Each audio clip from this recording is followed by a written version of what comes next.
Hermanos, qué hermoso tiempo de alabanza, de adoración. Realmente pudimos acercarnos a la presencia del Señor por medio de los cánticos, por medio de las oraciones. Y también qué hermoso poder recordar al Señor, ¿no? Porque Él murió y Él resucitó.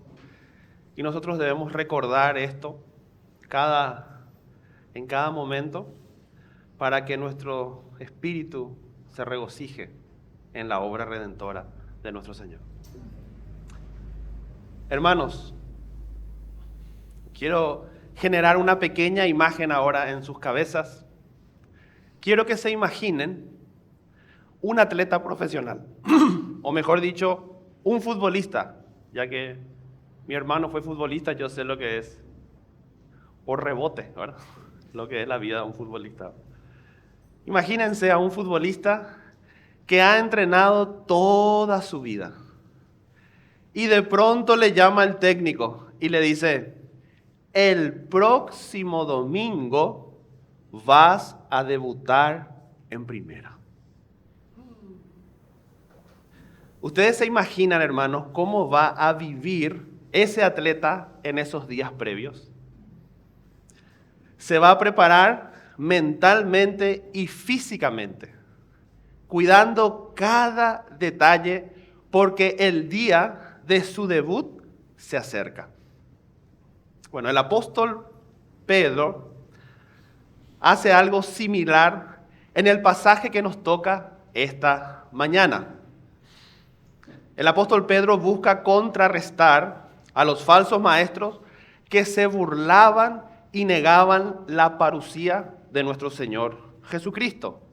Así que Pedro nos exhorta a que podamos prepararnos y vivir piadosamente, porque el día del Señor está cerca. El día del Señor está cerca. Así que, hermanos, predispongámonos, abramos nuestros corazones a las Escrituras y vayamos al texto de esta mañana, que es 2 de Pedro, capítulo 3, verso 8 al 13. Mas, oh amados, no ignoréis esto, que para el Señor un día es como 1000 años y 1000 años como un día. El Señor no retarda su promesa, según algunos la tienen por tardanza, sino que es paciente para con nosotros, no queriendo que ninguno perezca, sino que todos procedan al arrepentimiento. Pero el día del Señor vendrá como ladrón en la noche, en el cual los cielos pasarán con gran estruendo, y los elementos ardiendo serán deshechos, y la tierra y las obras que en ella hay serán quemadas. Puesto que todas estas cosas han de ser deshechas, ¿cómo no debéis vosotros andar en santa y piadosa manera de vivir, esperando y apresurándoos para la venida para el día de Dios, en el cual los cielos encendiéndose serán deshechos y los elementos siendo quemados se fundirán? Pero nosotros esperamos, según sus promesas, cielos nuevos y tierra nueva, en los cuales mora la justicia. Hermanos, como ya venimos repitiendo, el tema principal de la segunda epístola que el apóstol Pedro escribe es sobre el conocimiento de nuestro Señor Jesucristo. Y no es un conocimiento meramente intelectual, incluye la intelectualidad, pero no es meramente intelectual, sino que es un conocimiento de relación profunda con Dios por el Espíritu Santo mediante la obra redentora de Cristo, donde ahora el pueblo se acerca voluntariamente en la hermosura de la santidad de nuestro Dios. Así que Pedro infunde a la iglesia por el Espíritu Santo a Cristo, a Cristo, a Cristo y a Cristo. Hermanos, y cuando nosotros empezamos a conocer a nuestro Señor, no vamos a ser engañados por los falsos maestros que habla el capítulo 3. Y no solamente eso, sino que también vamos a tener un corazón predispuesto en santidad y prepararnos velando y orando, porque el día del Señor vendrá. Y Él vendrá para rescatarnos a nosotros y estar con Él, hermanos, por siempre y para siempre.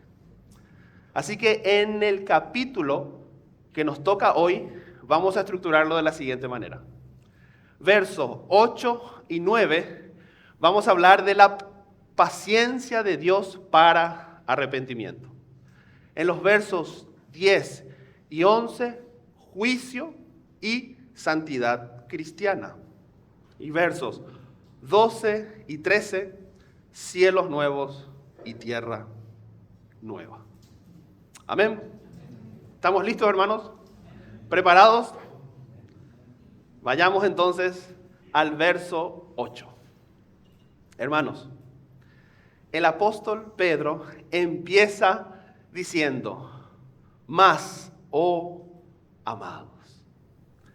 Hermanos, acá nosotros vamos a ver el corazón pastoral del apóstol Pedro.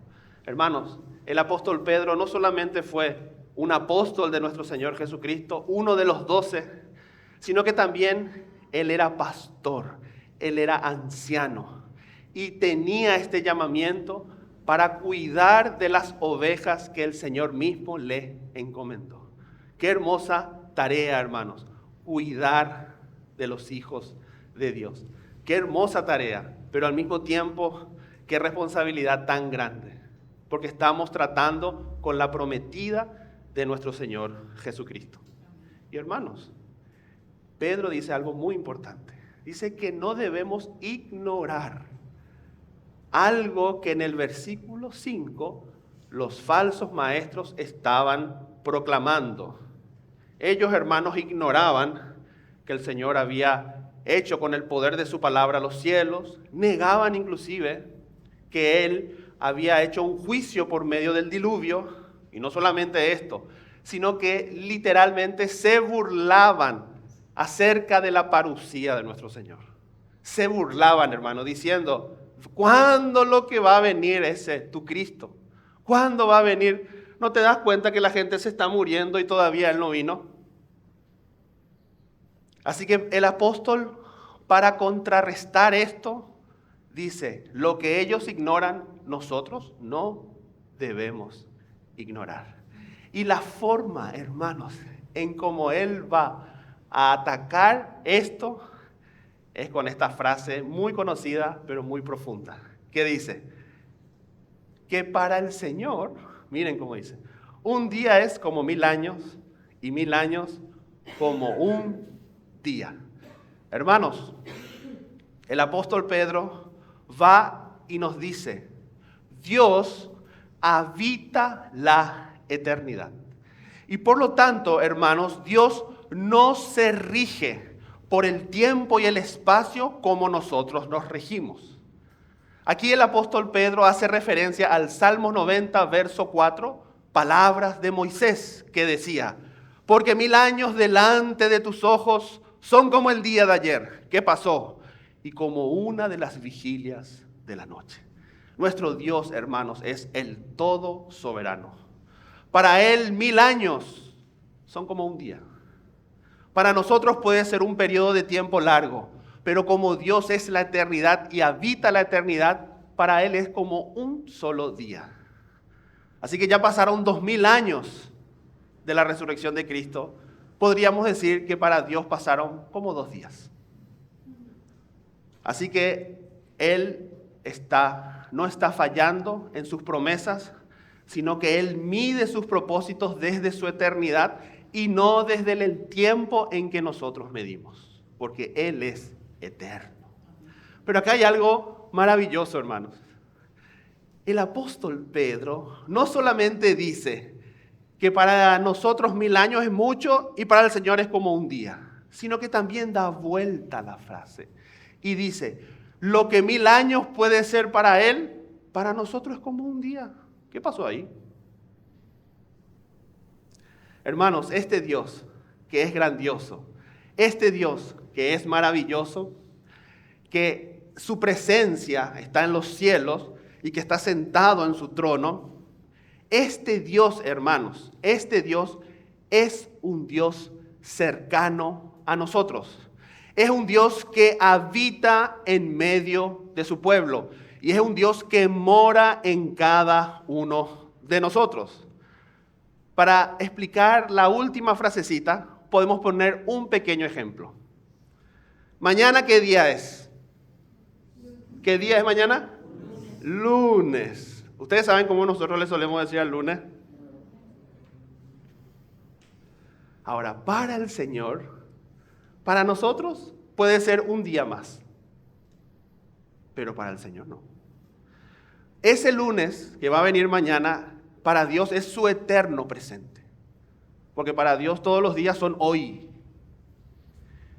Y esta frase final habla, hermanos, que Dios está cercano a nosotros y que Él cuida de nosotros y que no se le escapa ningún detalle de ese día.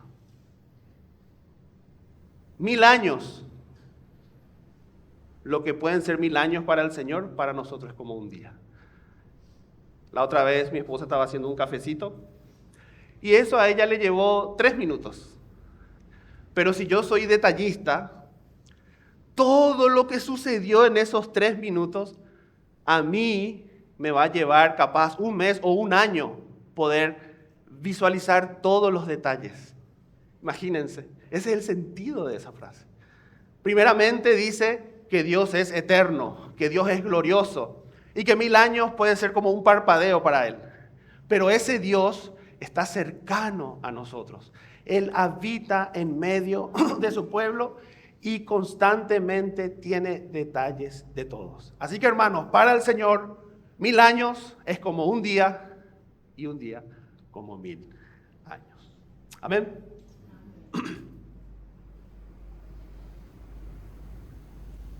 Continúa el texto diciendo, el Señor no retarda su promesa, según algunos la tienen por tardanza.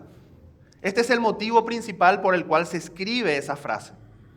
Aquí nos muestra la fidelidad del Señor, que Él no tarda sus promesas, porque como ya dijimos, Él habita la misma eternidad y sus propósitos no dependen ni del tiempo ni del espacio que fueron creados por Él. Así que cuando Jesús dijo, vengo pronto, no mintió, porque estaba hablando desde esa perspectiva.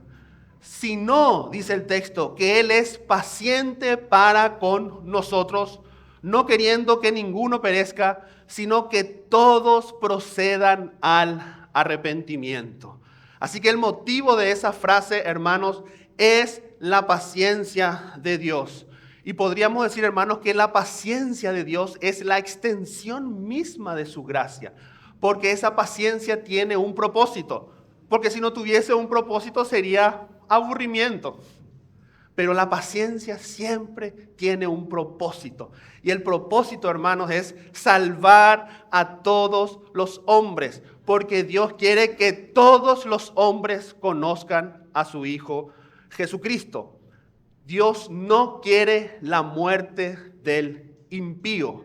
Y como nosotros sabemos, hermanos, esta obra expiatoria, como lo enseñan claramente las Escrituras, es una obra que potencialmente puede salvar a todos los hombres. Dios no hace acepción de persona y Él quiere que todos los hombres se salven.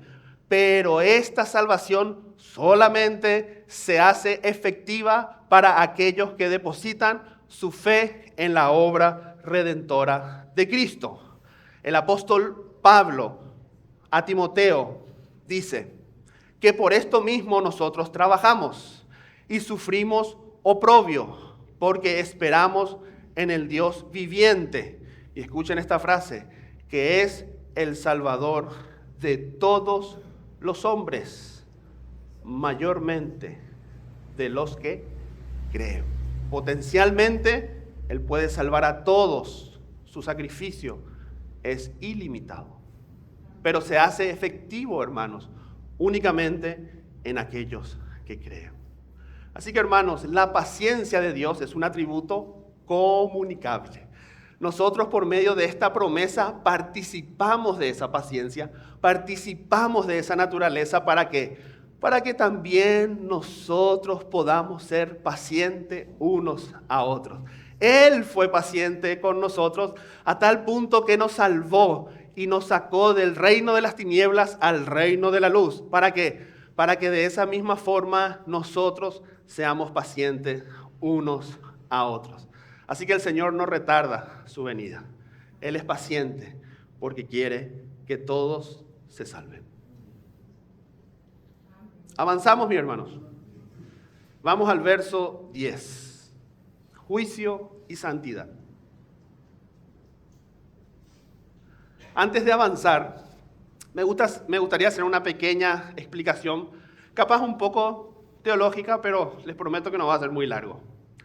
Hermanos, cuando nosotros estudiamos la venida del Señor, el juicio del Señor y el establecimiento de cielo nuevo y tierra nueva, estamos estudiando la doctrina de los últimos tiempos. Es decir, esto se llama escatología. Hermanos, como bien sabemos, dentro de la escatología existen muchas escuelas escatológicas. Cuando nosotros empezamos a entender las diferentes escuelas escatológicas, a veces podemos cometer un error y decir, bueno, la escatología no es una doctrina fundamental. Error. La doctrina de los últimos tiempos es una doctrina fundamental. El que niega esta doctrina ha negado el evangelio de Cristo y es igual que los falsos maestros.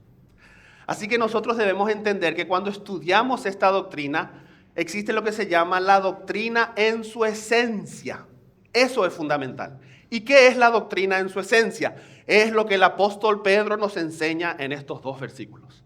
La venida del Señor, el juicio del Señor y el establecimiento del reino eterno de Dios. Esto es fundamental y todos nosotros debemos creer porque esto es parte del evangelio de Cristo. Y hermanos, pero el orden de los sucesos, hay diferentes interpretaciones y debemos aprender a convivir con estas diferentes interpretaciones. Lo esencial es no negar esas tres cosas, pero el orden de cómo van a suceder esas cosas, existen 6 escuelas escatológicas.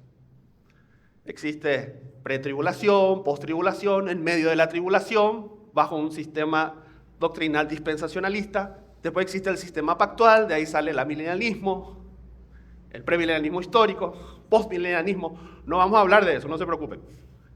Pero eso, hermanos, es parte de la reflexión cristiana y debemos aprender a convivir. ¿Cuál es el error? Creer que no es fundamental. Pero ¿cuál es el otro error? Que creer que una de las escuelas es doctrina fundamental. Así que llamo hereje al pretribulación, llamo hereje al posttribulación, llamo hereje al premilenialismo, llamo hereje al amilenialismo. No, debemos aprender a convivir porque es una reflexión que la iglesia hasta hoy sigue haciendo. ¿Por qué aclaro estas cosas, hermanos? Porque a veces estas doctrinas generan sensibilidad en nosotros y a veces podemos herir nuestros corazones porque no tenemos claridad sobre este asunto. ¿Amén? Amén. Vayamos al texto. Entonces aquí el apóstol Pedro va a hablar de 3 aspectos que son de vital importancia para nuestra fe cristiana. Verso 10. Empieza diciendo: pero el día del Señor vendrá como ladrón en la noche. Hermanos, esta expresión ya la utilizó Jesús allá en Mateo 24 y el mismo apóstol Pablo también en 1 Tesalonicenses capítulo 5. Aquí, hermanos, en esta frase nosotros debemos ver 2 aspectos importantes que quieren transmitir esta frase. Primero, la venida del Señor, hermano. El Señor va a volver. En segunda venida a establecer el reino. Ahora, dice como ladrón en la noche. Esto es importante para que nosotros no seamos apáticos en este sentido. Dios quiere, hermanos, que nosotros estemos velando y orando. No quiere que estemos distraídos en otras cosas, sino que fervientemente esperando, velando, orando para la venida del Señor. Así como una persona prepara su casa por si vienen los ladrones, nosotros debemos preparar nuestros corazones por si el Señor llega y que no nos tome de sorpresa esa parucía. Así que el sentido de esta frase es vencer la apatía espiritual. El mismo Pedro dice en su primera epístola, 4 verso 7, mas el fin de todas las cosas se acerca. Sed pues sobrios y velad en oración. Así que por un lado, vencer la apatía espiritual que a veces nosotros entramos por las distracciones de este mundo. Pero también va hacia otra dirección, opuesta, esta misma frase. También existe un entusiasmo excesivo, donde algunos predicadores inclusive tuvieron el atrevimiento de poner fechas. Y a causa de esto han tomado decisiones peligrosas para sus vidas. Algunos han decidido vender todo e ir a vivir a lugares apartados, esperando esa fecha de la venida del Señor. Eso también es un desequilibrio que puede generar la escatología si no somos guiados por el Espíritu Santo. Por un lado está la apatía, pero por otro lado está ese entusiasmo excesivo que lleva al miedo y a la angustia y a tomar decisiones inclusive peligrosas. Y a lo largo de la cristiandad ha sucedido lastimosamente esto. Miren lo que dijo Jesús en Marcos 13, 32 y 33. Pero de aquel día y de la hora nadie sabe, ni aun los ángeles que están en el cielo, ni el Hijo, sino el Padre. Mirad, velad y orad, porque no sabéis cuándo será el tiempo. Amén, mis hermanos. Así que esta frase busca que nosotros seamos guiados por la palabra, guiados por el Espíritu Santo, para que estemos en la plenitud de aquel que lo llena todo en todos y que no nos vayamos ni para la apatía ni para ese entusiasmo excesivo que lastimosamente ha vivido la iglesia. Así que el primer aspecto fundamental de la escatología, que el Señor va a volver como ladrón en la noche. Vamos al segundo aspecto. Continúa el texto diciendo, en el cual los cielos pasarán con gran estruendo y los elementos ardiendo serán deshechos. Aquí, hermanos, los cielos, según el entendimiento judío, hace referencia al espacio exterior donde se encuentra el sol, la luna, las estrellas y los planetas. Se suele reconocer esto como el segundo cielo. Algunos comentaristas hablan también en estos términos. Y la atmósfera es donde se forman las nubes, donde vuelan los pajaritos, donde cae la lluvia.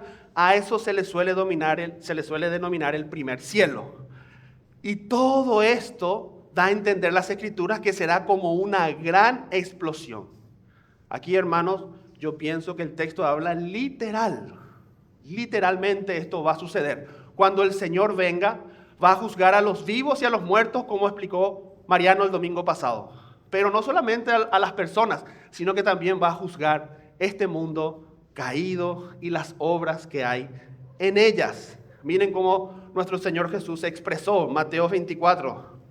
E inmediatamente después de las tribulaciones de aquellos días, el sol se oscurecerá y la luna no dará su resplandor y las estrellas caerán del cielo y las potencias de los cielos serán conmovidas. Así que habrá un juicio en los cielos. El tercer cielo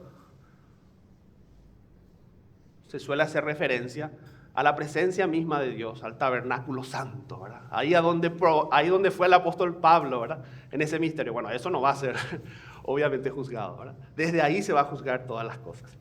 ¿Amén? ¿Se va entendiendo, hermanos? ¿Amén?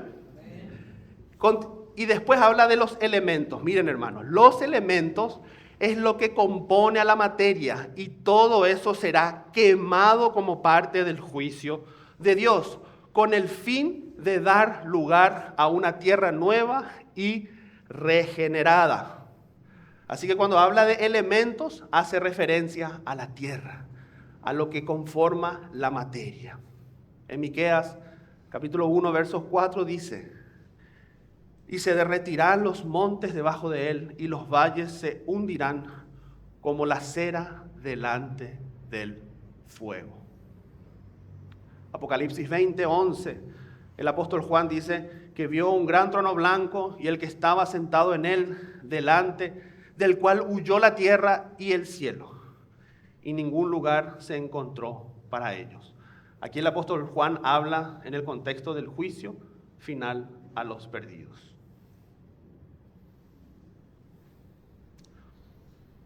El 11. ¿Se entendió, hermanos? Sí que va a haber un juicio a los cielos y la tierra con el fuego. Ahora, este juicio en el verso 11 debe producir algo en nosotros, que es lo que el apóstol Pedro llama o nos llama. Dice: puesto que todas estas cosas han de ser deshechas, ¿cómo no debéis vosotros andar en santa y piadosa manera de vivir? Aquí nos vamos a detener un momentito. Hermanos, este es lo importante del mensaje. Todo es importante, pero creo que la carga del Señor en estos tiempos está más hacia acá, hacia la santidad de la iglesia, hermanos. ¿Cómo? Dice Pedro. Sabiendo estas cosas, sabiendo que Él va a volver, sabiendo, hermanos, que el mundo va a ser juzgado. ¿Cómo nosotros no debemos vivir en una manera santa y piadosa? Hermano, el tiempo de alabanza fue tan hermoso y se ha hablado del tabernáculo, se ha hablado de cómo nos acercamos a ese lugar santo. Y hermanos, yo pienso que la alabanza ya nos ministró, ya nos enseñó lo que es la santidad. Hermanos, la santidad, podríamos decir, tiene 3 aspectos fundamentales. Y estos 3 aspectos están conectados uno con otro. Si en uno de estos aspectos descuido, es como que afectan los otros aspectos, ¿se entiende? Por ejemplo, si me golpeo mi mano, eso no solamente afecta a mi mano, afecta también mi brazo, mi codo, puede afectar mi tronco. Y a mí me encanta esta analogía del lugar santísimo, o del templo, o del tabernáculo, ¿verdad? Podríamos decir, mis hermanos, como leyó nuestro hermano, dice que el Señor fue juzgado ahí en el atrio, ¿verdad? Y en el atrio habían como 2 muebles, y esos 2 muebles representan la obra y la persona de nuestro Señor Jesucristo. Por lo tanto, la primera revelación, podríamos decir, al nivel del atrio, es para que nuestros corazones sean transformados por la revelación de Jesucristo y de su obra redentora para la obediencia a Dios. Y esa obediencia, mis hermanos, se ve en la practicidad de nuestra vida. Hermanos, Dios quiere que nosotros seamos santos en nuestra vida moral. Dios quiere que nosotros seamos santos en nuestro matrimonio. Dios quiere que seamos santos en nuestras relaciones unos con otros. Miren cómo el apóstol Pablo a una iglesia nueva, tesalonicenses, allá en el capítulo 4, primera epístola dice: pues la voluntad de Dios es vuestra santificación, punto y coma, que os apartéis de fornicación, que cada uno de vosotros sepa tener su propia esposa en santidad y honor, no en pasiones de concupiscencias como los gentiles que no conocen a Dios, que ninguno agravie ni engañe en nada a su hermano, porque el Señor es el vengador de todo esto.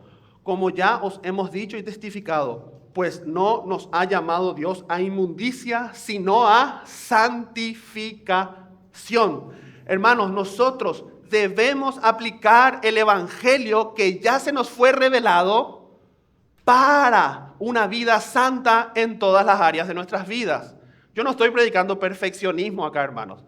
Si yo predicara perfeccionismo, estaría negando al mismo Señor, porque el apóstol Juan dijo: si decimos que no hay pecado en nosotros, le hacemos mentiroso a Él. Por supuesto que hay pecado, pero la aplicación del evangelio es lo que hace posible que nuestras vidas sean una vida victoriosa en todas las áreas de nuestras vidas.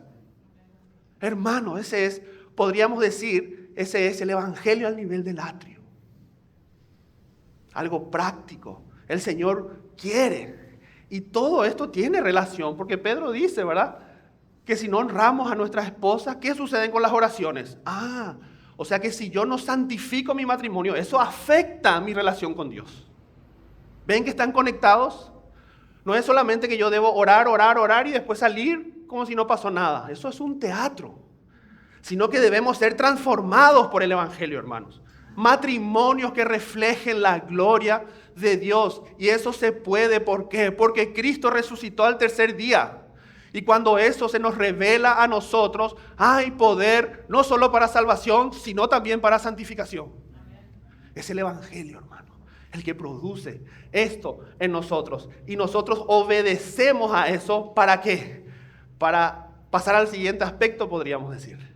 Un aspecto más profundo, donde el Señor se quiere revelar más profundamente. No solamente para que apliques el Evangelio a tu vida, que apliques la misericordia de Dios a tu matrimonio. Voy a poner este pequeño ejemplo. El Señor Jesús dijo, misericordia quiero y no sacrificio, hablando en un contexto donde Él estaba comiendo con los pecadores y los fariseos le acusaban de que éste comía con ellos. Entonces es la misericordia de Dios lo que hace posible que las personas se arrepientan. El juicio de Dios expone nuestra realidad, pero es la misericordia de Dios lo que hace que el corazón sea transformado y desee seguir a Cristo en santidad. Santiago dice, la misericordia vence sobre el juicio. Y es por la bondad y la benignidad de Dios que nosotros nos arrepentimos. Hermanos, Él nos salvó no por obras que nosotros pudiésemos hacer, sino por su bondad y por su misericordia. Así que, hermanos, esta es la primera revelación, profunda revelación, pero al nivel del atrio, para que nuestras vidas puedan reflejar la santidad de Dios. Y ahora Dios nos quiere llevar al Santísimo, al Santo. Nos quiere llevar al Santo, quiere revelarse más profundamente a tu vida, hermanos. Quiere revelarse más profundamente a tu vida, más revelación, más revelación. ¿Para qué? Para que ahora nosotros podamos servir a Dios en su casa. Segunda Timoteo 2:21 dice, así que si alguno se limpia de estas cosas, será instrumento para honra, santificado, útil al Señor y dispuesto para toda buena obra.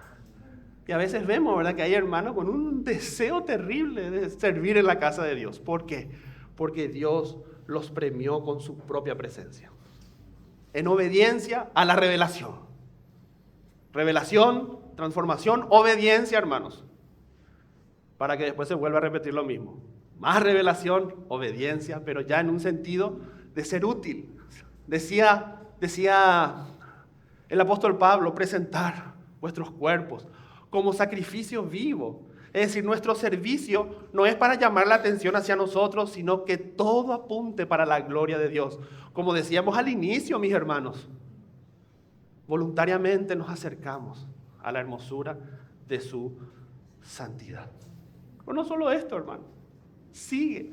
Dios quiere revelarse aún más y más profundamente, no solamente para nuestro beneficio personal, no solamente para un servicio en el Espíritu, sino para conocer lo que hay en su corazón, más profundamente. Y Él empieza a revelarse y empieza a mostrarnos lo que Él es, donde solamente estamos el Señor y yo.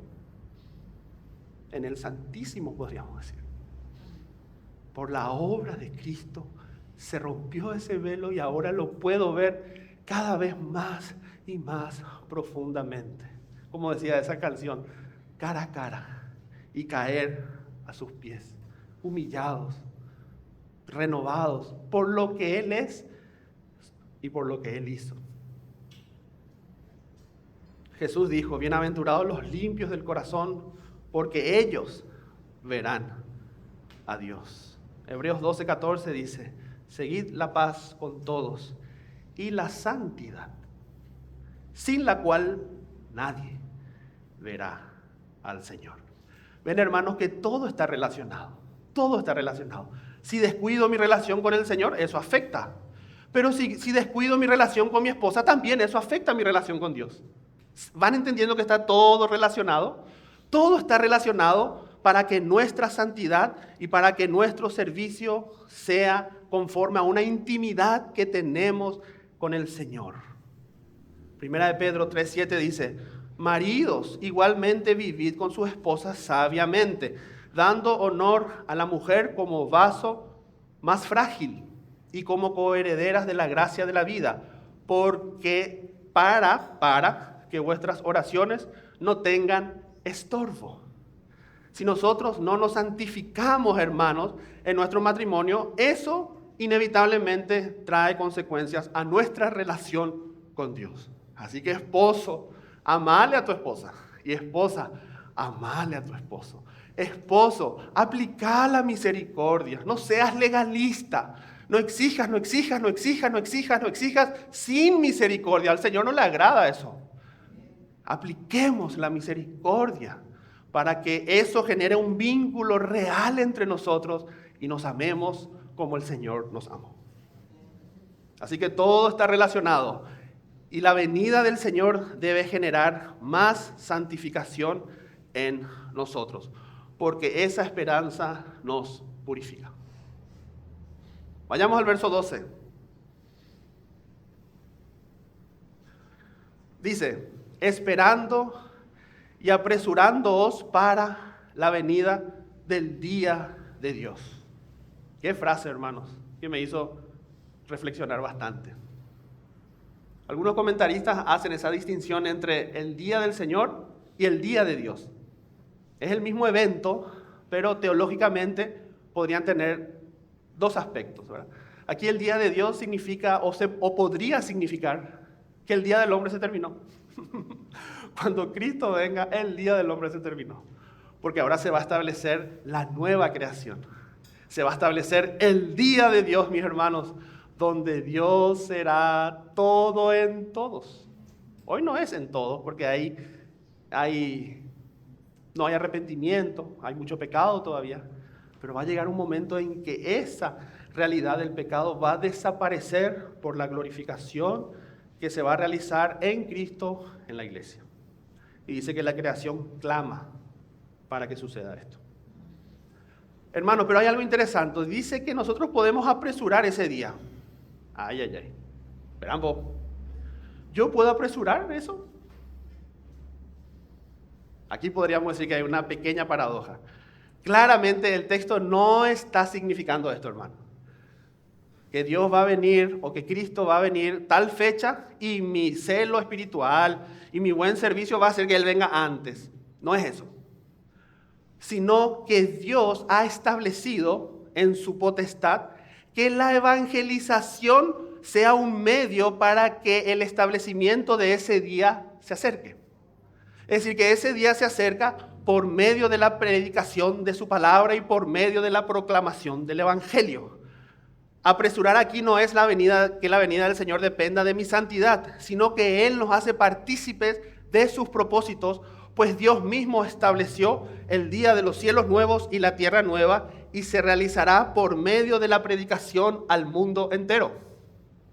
Mateo 24 dice: y será predicado este evangelio del reino en todo el mundo para testimonio de todas las naciones y entonces vendrá el fin. En lo cual los cielos encendiéndose serán deshechos y los elementos siendo quemados se fundirán, dando fin a lo viejo para dar lugar a lo nuevo. Verso 13.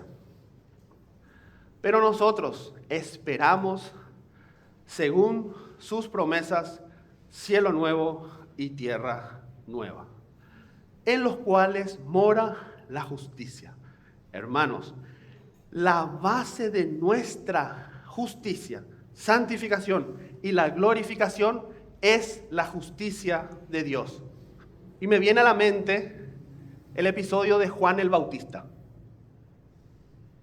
Como bien sabemos, Juan el Bautista predicó sobre el reino de Dios. Predicó para que las personas se arrepintiesen. Predicó también para que haya una vida moral dentro de ese reino, y predicó también un juicio.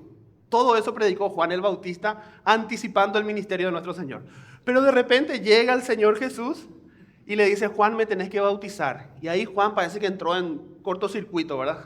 ¿Cómo yo te iba a bautizar a vos? Y Jesús le dijo: es así que debe ser, para que se pueda cumplir toda justicia. Es como que Jesús le estaba diciendo: mira, Juan, eso que vos predicaste, amén, amén y amén, pero se cumple en mi persona, se va a cumplir eso. No se va a cumplir en la fuerza de estos pecadores. Se va a cumplir en mí, porque yo soy la justicia de Dios, porque yo soy la santificación de Dios y porque yo soy la gloria de Dios. Y cuando Juan decide bautizarlo, dice que los cielos se abrieron y una voz del cielo decía: este es mi Hijo amado en quien estoy completamente satisfecho. Porque solamente en Cristo, hermano, hay justicia, solamente en Cristo hay santidad y solamente en Cristo seremos glorificados para un cuerpo y estaremos con el Señor por siempre y para siempre en la nueva creación. Hermanos, que podamos nosotros conocer más a nuestro Dios, que podamos conocer más a Jesucristo, que podamos conocer más su obra expiatoria y que podamos entender lo grande de la salvación que Él nos ha otorgado por medio de su Hijo, para que por medio de esa salvación todos nosotros como iglesia podamos santificarnos y acercarnos voluntariamente a la santidad preciosa de Dios, y que podamos nosotros, hermanos, vivir conforme a esto. Ya para concluir, mis hermanos. Hermanos, debemos entender que Dios es bueno y su justicia habla de esto. Él mismo se ofrece todos los días para que nuestro andar en esta vida sea plena y gozosa. Él es paciente y misericordioso, no queriendo la muerte de nadie, sino que todos lleguen al arrepentimiento por la fe en su Hijo Jesucristo. Así que aquellos que han alcanzado esta justicia debemos vivir con esta dignidad, amando a nuestros hermanos como Él nos amó, honrando nuestros matrimonios para que nuestra comunión con Él sea plena y no haya nada de estorbo entre Él y nosotros, esperando su gloriosa venida, el juicio a los vivos y muertos y el establecimiento de una nueva creación donde reinará por siempre y para siempre el gozo, la paz y la justicia. Busquemos con toda necesidad el rostro del Señor.